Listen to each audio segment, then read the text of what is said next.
Builds, builds, builds. That's all I do is make builds when I play Destiny.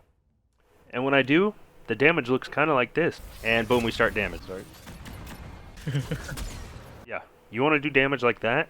Watch this video. What's going on, everyone? My name is Chase, and today I'm going to be showing you the most modular, best big boss DPS damage build in the game. Actually, I don't know if it's in the game, but from what I like to do in build craft and try to squeeze out as much damage as I can by myself in a team setting or in a solo setting, this is what I'm going to be using. This is mainly just for bosses. This isn't going to help you the most for roaming and killing and ads and all that. This is going to be completely focused on getting the most damage you can out of what is going to be a linear for us, because we're going to be focusing on linear fusions, but you can use it in any setup you want. You just got to use the same mods setup as me, and that's basically it. So, alright, I know you just saw me as an arc build, but I've done this intro 10,000 times because making this video is so frustrating for me. But we're going to start with my void setup first, because the void one is going to have the most complexities to it and the most like actual pieces that you need for it. The mods are one thing, but the exotic that you need is the new hunter exotic, the Gyre Falcon's Hauberk. That's very important to this build, for this build specifically. So if you want to get the maximum amount of damage out of a build, and especially this one, you're going to have it. There's just no replacing it, and I'm going to go into exactly why. I'm going to go through 3 different ones. I'm going to go through my Void one, my Solar one, and my Arc one. The Solar and Arc are going to be much easier to consistently pull off, but the Void one is going to be the most rewarding and give you the most damage by far. And you could also debuff yourself because you're Void. So there's a lot more going on with the Void one. So we're going to start with this one, and then I'll go over the other ones briefly, and I'll show you exactly how to set them up at the end of the video to make sure you're getting the most damage possible. So without further ado, let's do it. Starting off, we're going to be a Night Stalker. As you can see, I'm running Deadfall. This is going to be for if you want to be the debuff for your team, your teammates run at a div, you don't have a div, there's no tractor cannon, whatever it is, you will have a backup tether for whatever you need, ad clear or just to debuff the boss or whatever big target you're fighting. So if you're by yourself, you could debuff the boss by yourself as well as still get all the damage buffs that you'd want. And it's just super nice to have as a backup just in case. But if you want solid burst damage, one of the best in the game, Mobius Quiver's still going to be that one for you, and it will still help you tether the boss at least for like half the time, but as well as also make it so you'll do a lot more solid burst damage at the beginning, upfront damage. Maybe it'll put you over the top of that one phase or whatever you're really trying to do. Go through things quicker. We got Gamblers, Triple, Snare, Vortex Grenade, pretty much staples in there. Gamblers is going to be important in this one because you are going to want your melee as much as you can, so you're going to want to dodge. Like I said, Invis is going to be very important. You're going to want that Smoke Bomb, and you're going to need to go Invis. So Vanishing Step, Trapper's Ambush, what we're going to run. The only fragment that is going to matter is going to be Echo of Instability. If you didn't know, defeating targets with a grenade, just one kill with a grenade will grant volatile rounds, and it'll be between a 7 to 10% increase to your void damage, and it'll last for 10 seconds. So there aren't that many things that you can really squeeze out in terms of more damage, so this is going to be one of those things that's just going to be nice to have. Of course, Starvation, everyone's going to use this for Devour.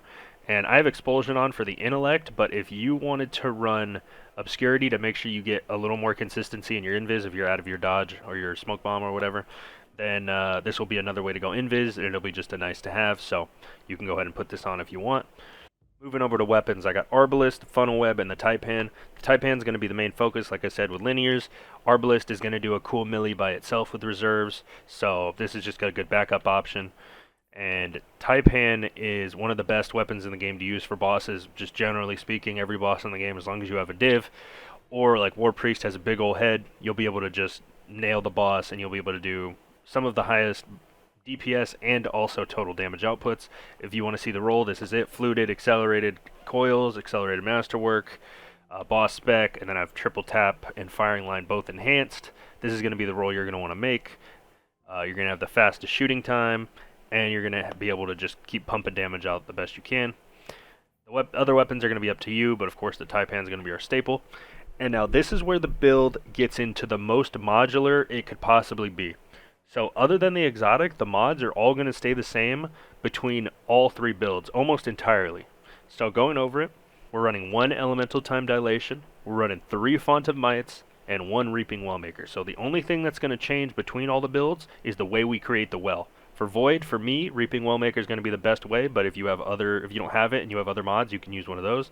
Reaping Wellmaker will make it so once you dodge and kill an enemy within 10 seconds, it'll create a well every single time. So that'll be the most simple way to consistently get a well, and you only need one. Remember, this isn't for abilities and having your abilities all the time. This is just for damage. So if you also didn't know, Elemental Time Dilation, Elemental Well mods that grant you time-limited benefits can now stack. So with Font of Might is a well mod as well that will increase your damage by 25% with weapons that match your subclass, and it'll last for 10 seconds. But because we have Dilation and we stacked 3 of them, we're going to be able to have it for 20 seconds. So we're going to have 20 seconds of 25% more damage, and it stacks with everything in the game. If you're in a well, if you have a tether on the boss, if you have a div, if you have whatever other buffs and debuffs you have, Font of Might will stack with it. So it's very, very few and far between that there are buffs like that in the game, and Font of Might is one of them. So all you got to do is pick up one well, and you'll have it for a lot of the fight, and it's super easy to reproc, dodge, kill one enemy, grab the well. Super simple. And if you have other teammates that are also making void wells for you, then that makes your job even easier, and you'll be able to save those invises for the damage phase. So if you multiple people run this, it'll make you guys way more efficient. You'll do more damage than any other team if you decide to run something like this, especially the Void one. The Void one's going to be the one that's going to have the most damage output. And Gyre Falcons is really the kicker, because this is what's going to propel your damage higher than anything else in the game as far as I'm aware. And you can do all of this by yourself. That's what makes this specific Void build nuts. You don't need a fire team to do it, and it has crazy damage output. But all of the mods are going to stay exactly the same across all of your classes. For all the builds, you're going to want to run 3 Font of Mights, a Dilation, and whatever mod you want to create the wells with. That's all you need. Everything else, you can change your Harmonic Siphon, your Absolutions, whatever you want in those, your stats, that's all up to you. But generally speaking, you're just going to run the rest of the combat mods. But this build specifically is going to put out more damage than any other build that you're going to make, and it's going to be because of Gyre Falcons. If you guys didn't know, Gyre Falcons, as you can see right here, it says gain bonus damage after being invisible. Finishers, while invisible, grant allies a reserve overshield. It also gives you an overshield. But the only part we care about is the very first line. Gain bonus damage after being invisible. And this is what it's going to look like on screen. You come out of invis, and for 5 seconds, it'll just say damage boost.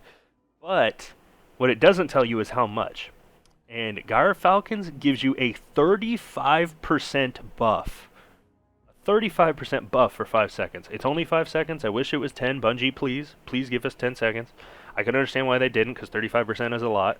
And to put that in perspective, a Weapons of Light Bubble or standing in a Well of Radiance gives you 30%. That's a 30% buff.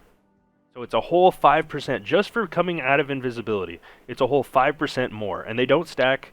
It's an empowering buff. It doesn't stack with Radiant either. Radiant is a 25% buff. So with all 3 of those are all, Radiant is 10% less, and the other ones are 5, which doesn't sound like a lot. But when you think of how easy this is to consistently keep up with the dodges, because you can't refresh, you have to wait till it falls off, and then you reproc it. But if you have multiple people doing this and using smoke bombs and making everyone invis so you can conserve your smokes with your team, you'll be able to do this all the time. You'll have the buff the entire time. It'll be more than a well. And if you're standing in the well, this will override it. It'll always take the highest buff. So this build is nuts. I've tested it. You saw it at the beginning with that damage. And at the end of the video, I'll show you how to set this up, because it is kind of tedious, and you do have to do things in specific ways to really get the full damage. But for now, let's go show you the arc and the solar build, and we'll get through those. Alright, moving over to my arc build. As you can see, all of my combat mods are basically the same. 3 Font of Mights, a Dilation, but instead of Wellmaker, or Reaping Wellmaker, I put on Melee Wellmaker, because Melee Wellmaker is going to be way more consistent, especially on an arc build. You're going to have your arc melee all the time, as long as combination blow is active and you dodge and whatever. You're chaining it is super easy, so you'll be able to have that 25% buff all the time. And of course, we're going to be running Storm Chaser. If you have a Tarantula from back in the day, or you have the new Sail Spy, whatever it's called, the new linear from this season, the pirate season, you can run that. But Storm Chaser is still going to be better than that. It's going to be the best option for arc by far. and we're going to be running the Star Eater scales because Arc honestly doesn't have very many good exotics, especially for, or at least for Hunter, it really doesn't. I could have ran like Raspberry or something, but Star Eaters makes the most sense, especially pairing with the brand new Gathering Storm exotic from, or Gathering Storm exotic, Gathering Storm Super from this season. And so with that, I'm running Gathering Storm, and you get Star Eaters, you're going to be able to pump out a bunch of damage. The rest of it doesn't really matter other than Combination Blow and Storm Grenade are really good. These are the fragments I'm running: Ions, Discharge, Amplitude, and Shock. So if you want to copy that, go ahead. But like I said, the mods are the only thing that's going to really matter. Star Eaters would be for sure the play, and Storm Chaser. So let's move over to the Solar build. Alright, and last but not least, my Solar build. Showing you the mods again: Font of Might, Elemental Time Dilation, Wellmaker, Font of Might, Font of Might. It's almost identical other than a few mods here and there. It's basically all the combat mods are identical and in the same spots as my Arc build, because like I said, they're very modular. It doesn't matter what subclass you're using. I didn't make a Stasis one. I'll point this out. I don't remember if I said at the beginning. I did not make a Stasis one because I don't have a Reed's Regret. But if you wanted to replicate this exactly and do this exact same thing, you could make this exact same setup, just use Reeds, boom, right here, put on your Stasis, you're good to go. It's going to be exactly the same, going to work exactly the same way.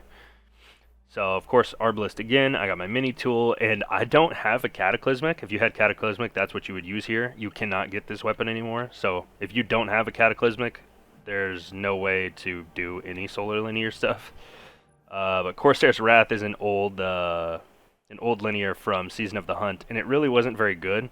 The only thing good about it was that it had high impact reserves. It was the only or not even that it was good. This is the only damage perk that came on the gun that was at all worth. And then even in the left slot, we had no clown or autoloading or anything like that. It was just firmly planted, and I think no distractions. So that would be the god roll for this: accelerated, masterwork boss, you know, fluted, and then you would run firmly planted, no distractions, and high impact reserve. That's pretty sad, but I don't have it, like I said, so I'm going to be running this because I still think it's cool. No one's going to run this, and I don't know, it's still linear at the end of the day. It's still going to be up there in terms of total damage output. But real quick, I'll go over the subclass as well. The only things that are going to matter: I'm running Blade Barrage, and I have Knife Trick to spread more Scorch and to make sure I get my Radiant, because Radiant is also going to help unless you're in a well and stuff like that. Then you don't have to worry about that. But Torches, Empyrean, Beams, Singeing, and Ashes. I'm doing Ashes to try to get my Incandescent to proc more on other enemies and hopefully get an Ignition maybe. Singeing to make sure I get my dodge back, so I'll have my knives. Beams to make sure my knives obviously hit the target and they put me over 100 intellect, so it was pretty nice, especially like if you're throwing like farther to Oryx or like War Priest or whatever enemies, it's going to be going towards them. You make sure you're going to hit as many on target as you can. Empyrean, of course, get your Radiant, have your Radiant and Restoration longer, and then Torches to make sure we have that infinite throwing knife loop. As long as you're killing an enemy with your throwing knife, you'll have infinite throwing knives. Super basic.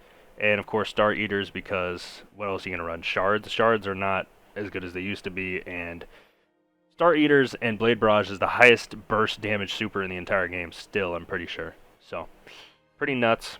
I'm not sure if Thunder Crash has taken over it with the new artifact mod, but anyways, for a Hunter at least, this is what we got. This is the highest burst damage we're going to have.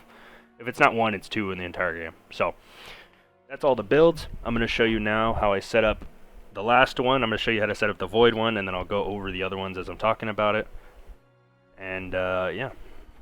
Alright guys, end of the video. I'm going to show you how to set up exactly how to get the Void build going, because the Void build is the only one that's going to be kind of tedious, a little strenuous, and it's going to be the most complex out of the other ones, and it's not even close.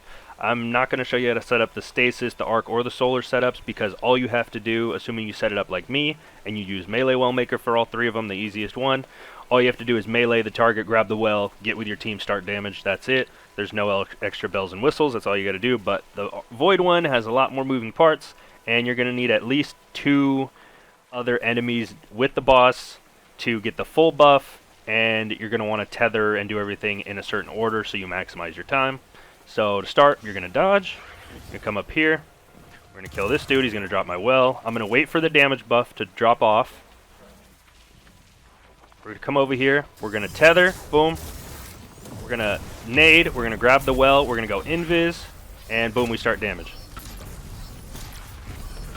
You can see I was still going to have like this entire mag and the rest of that stuff going on to keep that damage buff going, but that was going to how you were going to maximize the most damage possible in a damage phase. Is you're going to start off just like that.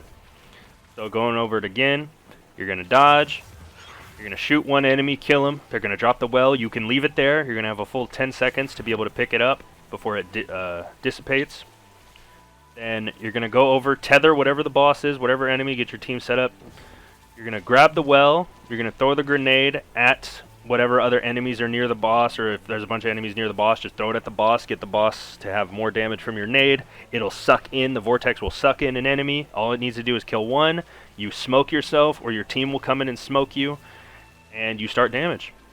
As long as you remember, the damage boost from Gyre Falcons does not refresh. You have to wait until the entire duration ends, and you'll be able to proc it again, and you'll be able to keep running that cycle over and over. Like I said, if you have other Void Hunters with you, and you guys can stagger your smokes, you'll have more consistent time to be invis, you'll have the buff longer, you'll do more damage than anyone else, and it's weird that no one's really talking about this. So, leave a like, a favorite if you guys enjoyed, subscribe if you're new, and I'm going to try to bring out more cool-ass build videos like this.